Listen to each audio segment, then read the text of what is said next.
Oi pessoal, tudo bem? Hoje é dia 8 de março de 2020. A gente dá sequência às nossas aulas sobre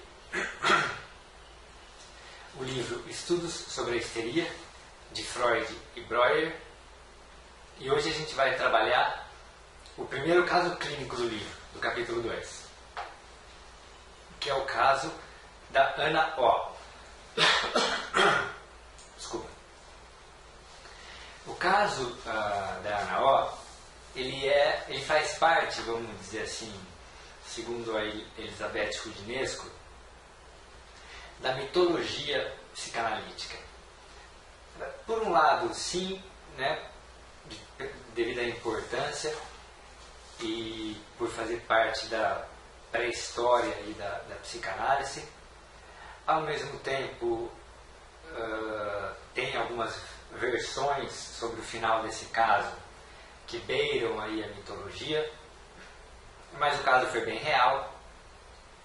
Ele é um caso paradigmático, ele é o caso inaugural.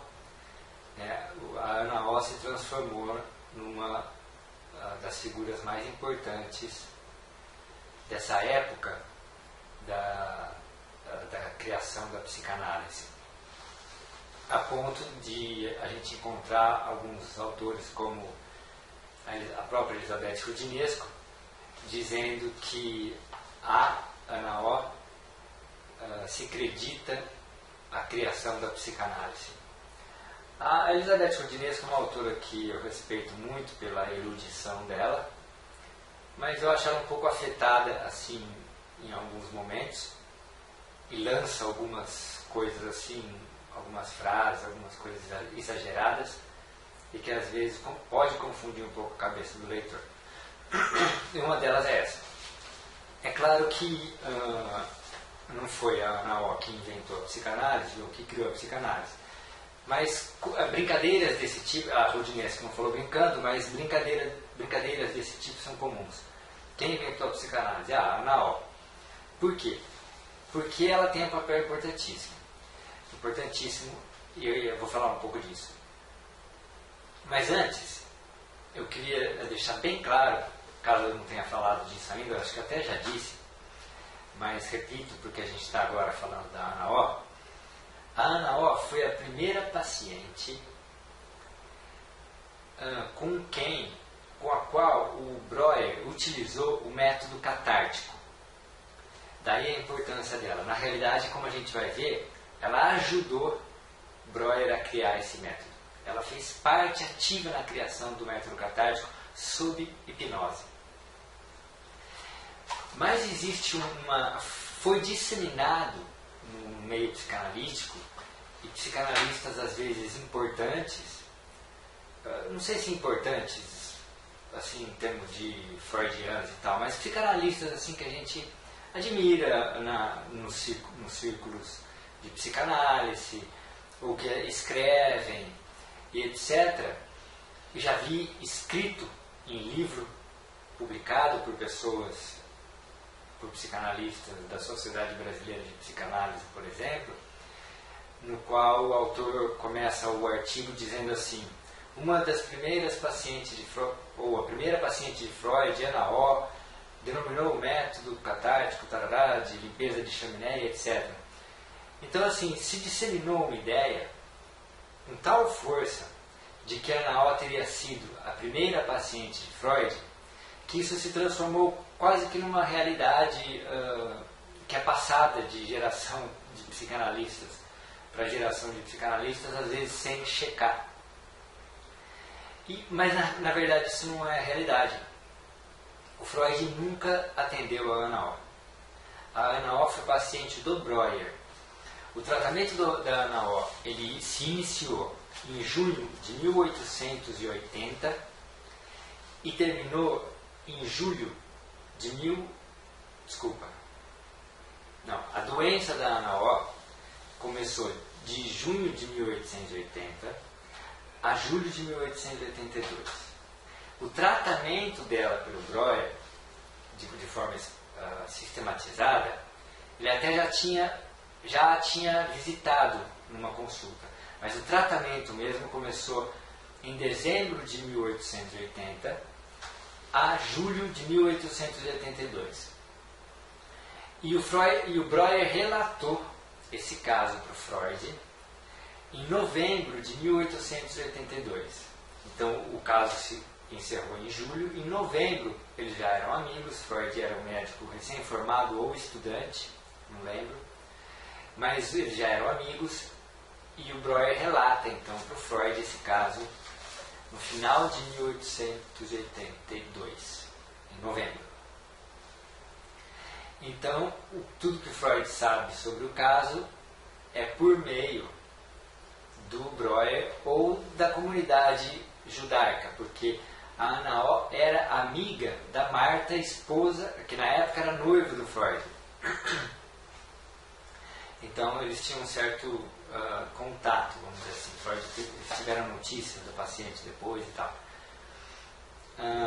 Em 1953, o Ernest Jones, que é um dos biógrafos importantes do Freud, e psicanalista britânico e tal, se não me engano, é fundador da Sociedade Britânica de Psicanálise, etc. Foi o Jones, inclusive, que convidou a Melanie Klein para ir morar na Inglaterra. Então, uma figura muito importante no meio psicanalítico e biógrafo do Freud. Ele revelou em 1953 a identidade da Ana O. O nome real dela era Berta Pappenheim.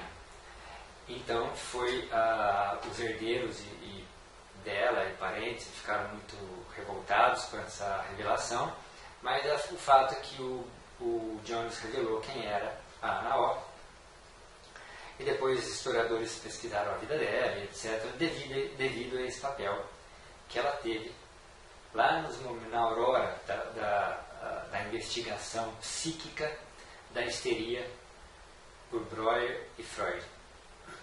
Então, por que a Ana O é, além disso tudo, tão importante? Né? Bom, em primeiro lugar, esse caso ele era fundamental que constasse dos estudos sobre a histeria.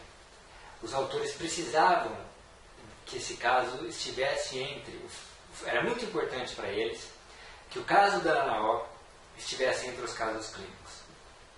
Por quê? Existia na época toda uma crescente percepção por parte de diferentes autores de diferentes países de que existia na histeria uma base psicológica, psíquica, e não apenas genética, não apenas uma degeneração qualquer, e também não era simulação, coisas demoníacas. A histeria foi sendo tirada desse limbo, vamos dizer assim. E alguns neurologistas, entre eles o próprio Jean-Martin Charcot, na França, em Paris, começaram a perceber que existiam questões psíquicas relacionadas à histeria. Só que no caso do Charcot, apesar de ele ter demonstrado que a histeria não era uma simulação, mas que ela estava ligada a questões psíquicas, por exemplo, que ela podia ser inclusive criada via hipnose em uma pessoa, e etc.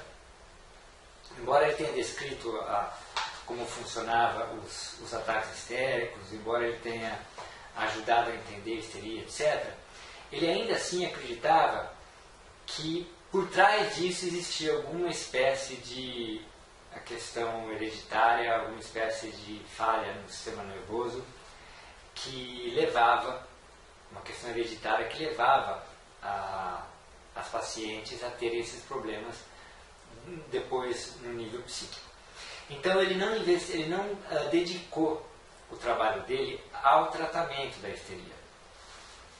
E é importante notar que porque o Freud foi fazer um estágio com Charcot em 1885, em outubro de 85. E voltou, eu não sei que mês, não lembro, mas ele voltou para Viena em 86. Então ele ficou uns meses, o inverno, vamos dizer assim, estagiando em Paris, com Charcot, que era talvez o homem que ele mais admirou na vida dele. É muito bonito a forma como Freud fala do Charcot. ele ficou profundamente encantado pelo Charcot. E ele volta de Paris, porque ele até então ele não se dedicava muito ao tratamento e à histeria, né? Depois que ele volta de Paris é que ele começa a se dedicar mais a isso. Mas isso é um detalhe importante, ele conheceu Breuer, porque também tem uma outra coisa que muitas vezes se pensa, é que Breuer é posterior a Charcot na vida do Freud. Na realidade, o Freud conheceu Breuer consideravelmente antes, vários anos antes do que o Charcot. Tanto que em 82, o Breuer já relatou para o Freud o caso da Ana O. Isso ficou na cabeça do Freud, mas ele não estava trabalhando, se dedicando ainda a isso. Quando ele volta de Paris, em Paris ele tenta contar para o Charcot desse caso impressionante do Breuer. Só que o Charcot não deu muita atenção, justamente porque ele não estava preocupado com a terapêutica. E o caso da Ana O, como a gente vai ver, o ponto central dele é a terapêutica. Então nessa época os autores estavam, e na França também, um outro neurologista, Pierre Janet, ele já vinha criando algumas hipóteses semelhantes àquelas às quais Freud e Breuer foram levados. Que hipótese é essa, por exemplo? De que na histeria há uma divisão da consciência. A gente vai ver isso com calma ao longo do livro. Então, como o Janet tinha publicado recentemente um trabalho sobre isso, e como o Breuer e o Freud, principalmente o Freud, porque o Breuer já estava abandonando essa linha de investigação nessa época, e o Freud estava querendo muito continuar esse estudo, era muito importante para eles, principalmente para o Freud, demonstrar uma prioridade na descoberta de um método de investigação e da questão teórica das ideias apartadas da consciência, embora tanto a visão de Breuer quanto a de Freud sejam diferentes das de Janet, para explicar por que existiam ideias que estavam apartadas da consciência. Isso também a gente vai ver várias vezes ao longo desse curso. Então, em busca de prioridade científica, eles precisavam demonstrar que o que havia sido, que essas descobertas que eles estavam tendo tinham sido anteriores às do Janet. E o caso da Ana O era o caso que daria a eles essa prioridade. Então, o caso da Ana O é o mais importante nesse sentido dos estudos sobre a histeria. E porque também é ali que o método catártico é criado.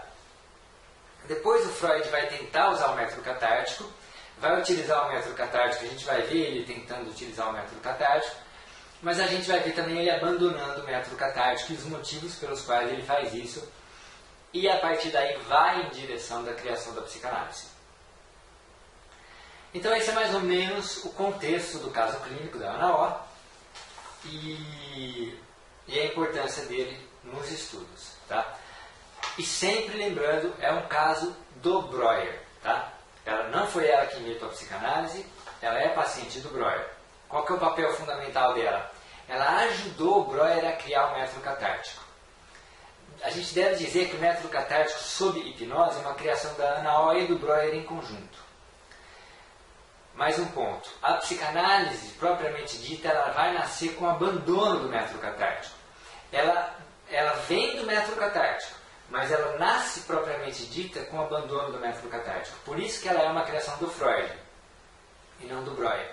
Isso é importante por quê? Porque às vezes a gente vê o próprio Freud, em alguns momentos de hesitação ou de uma gratidão um pouco excessiva, demonstrou, ou de culpa, sei lá qual o motivo, demonstrou chegou a dizer que se alguém se devesse à criação da psicanálise, esse alguém não era ele, mas o Breuer. Isso ele falou numa série de conferências na Clark University, nos Estados Unidos, em 1909, que depois vieram a ser publicadas em 1910, sob o título de 5 lições de psicanálise. Então ele atribuiu a criação da psicanálise ao Breuer. Contudo, em 1914, na história do movimento psicanalítico, ele deixa claro que não. Eu acho que eu já falei, agora eu estou tendo a impressão que eu já falei isso, né? Mas tudo bem, não tem problema. A gente aprende na repetição mesmo. Então, vamos partir para o caso propriamente dito. Se eu lembrar de mais alguma coisa histórica importante sobre a Berta, Berta Pappenheim. ela se tornou, depois que ela foi tratada e seguiu a vida dela, ela se tornou uma mulher muito importante na comunidade judaica e uma das pioneiras na luta mundial pelo feminismo. Se envolveu em trabalhos sociais de proteção à mulher, de defesa da mulher, etc. Ela teve uma vida bastante significativa, alcançando aí um reconhecimento nesse campo da luta pelo direito das mulheres, tá bom?